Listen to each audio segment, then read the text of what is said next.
infection in dromedaries, Camazius dromedarius, in southern Switzerland. À vous la parole. You have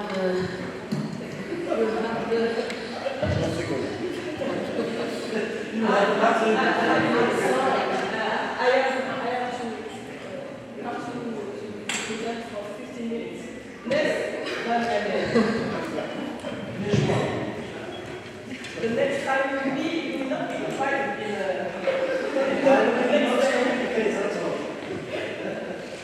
Bonjour à toutes et à tous. Un bonjour chaleureux vous vient de nos collègues tunisiens. Nous avons l'honneur d'être parmi vous aujourd'hui et nous sommes honorés de vous présenter une conférence consacrée à un sujet d'une importance cruciale, la toxoplasmose. Et ceci dans le cadre du concept One Health ou une seule santé. Ce concept qui relie la santé humaine, animale et environnementale est essentiel pour comprendre et combattre évidemment cette infection zoonotique.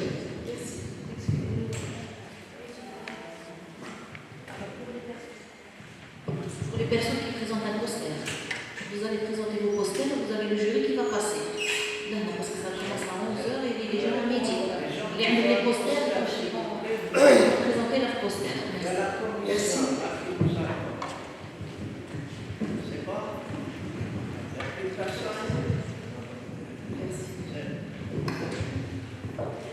À ce jour, plus de 2500 articles de recherche, livres et revues ont été publiés sur Toxoplasma gondii, l'agent de la toxoplasmose. Cependant, il reste beaucoup à savoir et apprendre sur ce parasite.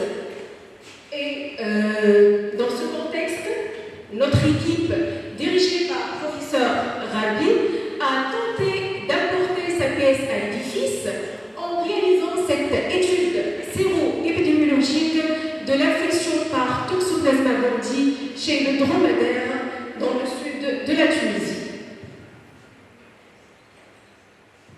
Mais avant d'enchaîner, il est essentiel de présenter quelques notions de base sur la toxoplasmose. La toxoplasmose est une zoonose majeure due à la présence et à la multiplication d'un protozoaire intracellulaire obligatoire, Toxoplasma gondii. Ce protozoaire appartient au phylum d'Apicomplexa. Ce protozoaire infecte tous les homéothermes, incluant les oiseaux et les mammifères, y compris l'homme. Donc, cette infection zoonotique est très répandue dans le monde et on a estimé qu'un tiers de la population humaine est infectée. Au cours de son cycle évolutif, Toxoplasma gondii se présente sous 3 stades infectieux. Le stade tachyzoïde,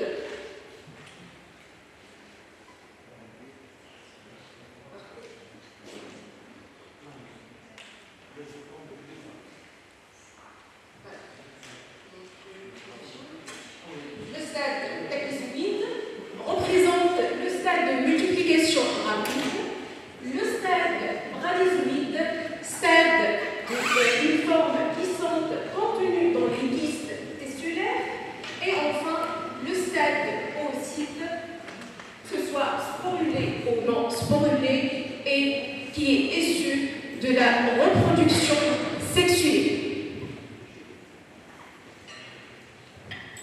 Le cycle évolutif de Toxoplasma gondii comporte une multiplication sexuée et une multiplication asexuée. Donc, la multiplication asexuée s'effectue chez les hôtes intermédiaires représentés par les oiseaux et les mammifères, y compris l'homme. Elle se produit également chez les hôtes définitifs. Alors que la multiplication sexuée, elle se produit chez les hôtes définitifs définitif, représenté par les félidés, qu'ils soient domestiques, c'est-à-dire le chat, ou sauvages. Le chat, ou les félidés en général, ingèrent par prédation des petits mammifères ou les oiseaux les kystes tessulaires. Cela aboutit à un cycle de reproduction sexuée qui se produit exclusivement dans l'épithélium intestinal des félidés et aboutit à la formation des zoocystes non sporulés. Ces zoocystes sont excrétés dans le milieu extérieur et sont contenus dans les matières fécales des félidés, contaminant le milieu extérieur. Et au cours de la phase environnementale, on assiste à la transformation des zoocystes non sporulés ou zoocystes sporulés qui représentent les stades infectieux. Alors, la sporulation ou la maturation dépend de plusieurs facteurs, mais le plus important, elle dépend de la température du milieu extérieur et de l'humidité. Par la suite, les animaux hôtes définitifs et intermédiaires et l'homme se contaminent par trois principales voies. Ils se contaminent par ingestion des kystes tessulaires contenus dans la viande crue ou insuffisamment cuite, ou dans les viscères des hôtes intermédiaires. La deuxième voie, c'est la contamination par les zoocystes qui sont présents dans le milieu extérieur de l'environnement. La dernière voie principale, parce qu'il existe d'autres voies, la dernière voie principale, c'est la contamination par les tachysomides par passage transplacentaire de la mère à son fœtus lorsque l'infection se produit lors de la grossesse. Il a été démontré également dans plusieurs études que les tachysomides passent par le lait.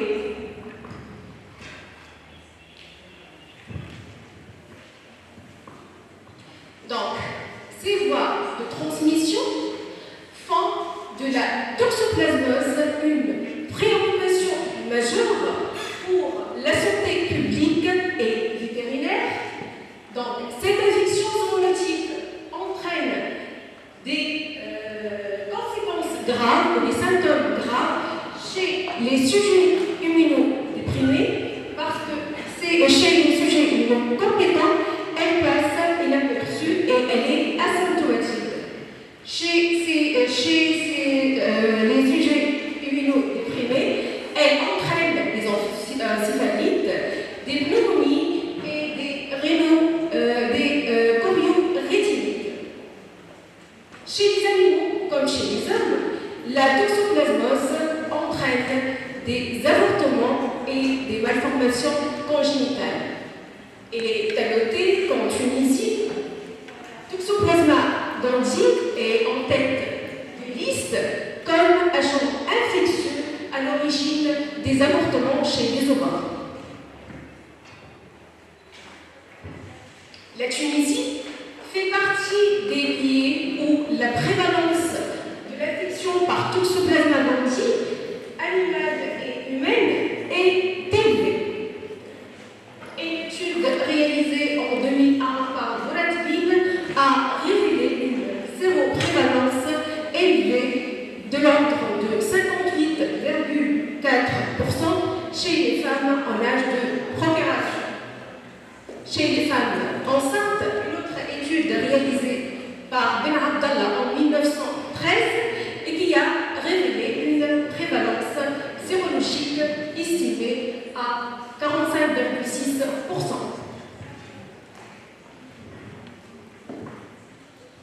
Pour ce qui est de la prévalence animale, cette prévalence est également élevée. Raghi et collaborateurs en 2013, dans leur étude, ont montré une séroprévalence de l'ordre de 19% chez les ovins. Ahmed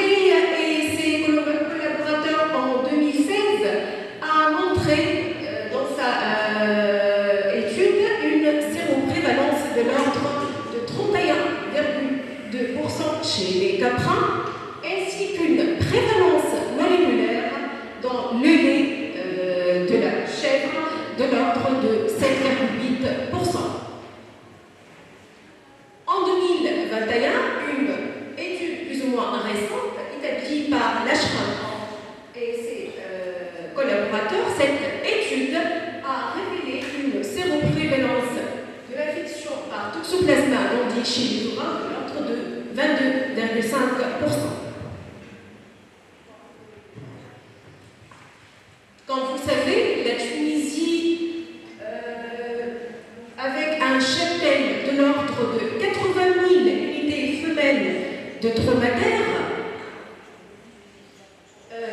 qui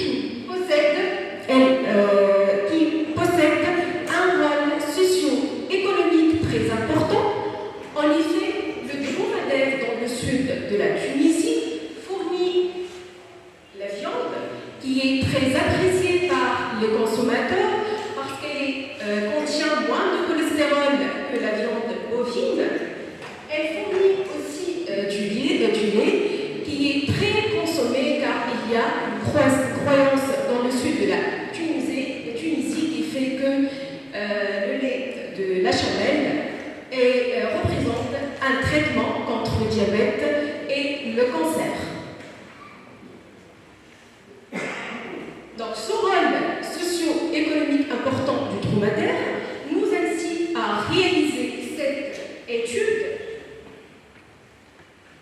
qui a pour objectif général de déterminer la séroprévalence de l'infection par Toxoplasma gondii chez les dromadaires et l'identification de ces facteurs de risque.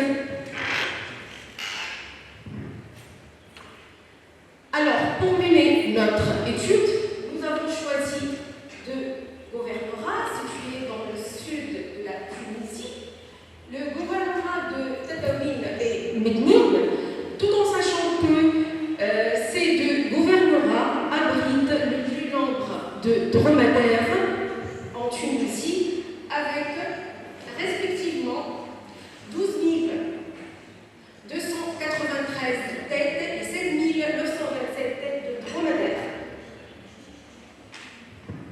Donc, le climat de ces deux gouvernorats est de type saharien, tout en sachant que la partie est du gouvernorat de Mednine fait face à un climat beaucoup plus humide et où la pluviométrie est plus importante que le gouvernorat de Tabarnak.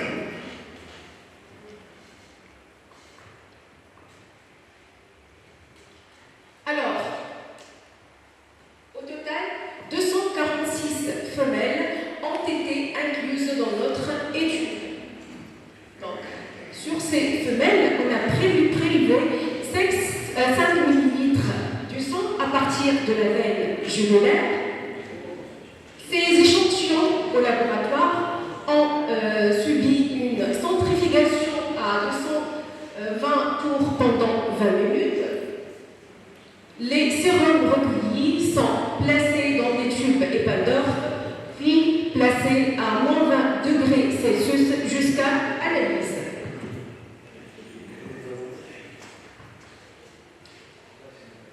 Nous avons réalisé notre étude sérologique en utilisant un kit ELISA indirect commercialisé sous le nom de Idescline toxoplasmosis indirect multi-espèces, utilisé dans plusieurs études sérologiques chez plusieurs espèces, notamment les ruminants et les porcs.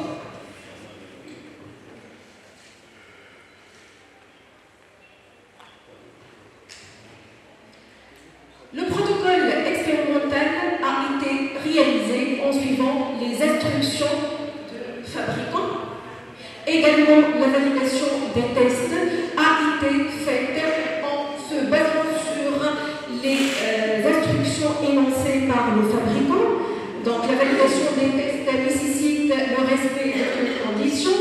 La moyenne des valeurs de la densité optique des témoins positifs doit être supérieure à 0,35 et le rapport des valeurs des sérums de témoins positifs et négatifs doit être supérieur à 3.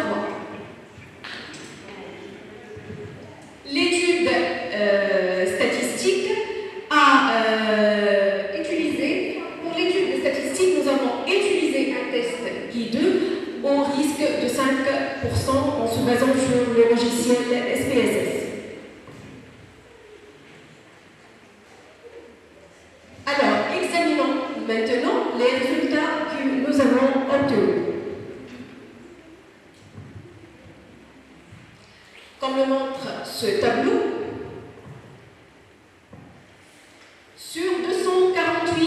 femelles, les anticorps anti-Toxoplasma gondii ont été détectés chez 74 sérums des animaux, ce qui correspond à un pourcentage de l'ordre de 29,8%. Les résultats obtenus par notre étude sont supérieurs à ceux révélés dans l'étude réalisée par Abdallah et collaborateurs dans le sud de l'Algérie et l'étude réalisée dans le sud de l'Iran avec un pourcentage respectivement de l'ordre de 15%.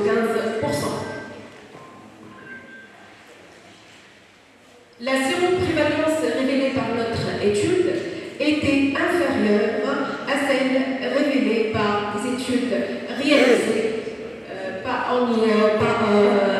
l'Arabie Saoudite, en Iran, à l'Éthiopie et en Égypte. Ceci permet de déduire que la séroprévalence observée dans cette étude indique une large distribution de Toxoplasma gondii dans le sud de la Tunisie, ce qui suggère un risque zoonotique élevé. Malheureusement, aucune étude exhaustive sur la toxoplasmose humaine ne fournit de chiffres dans ces régions.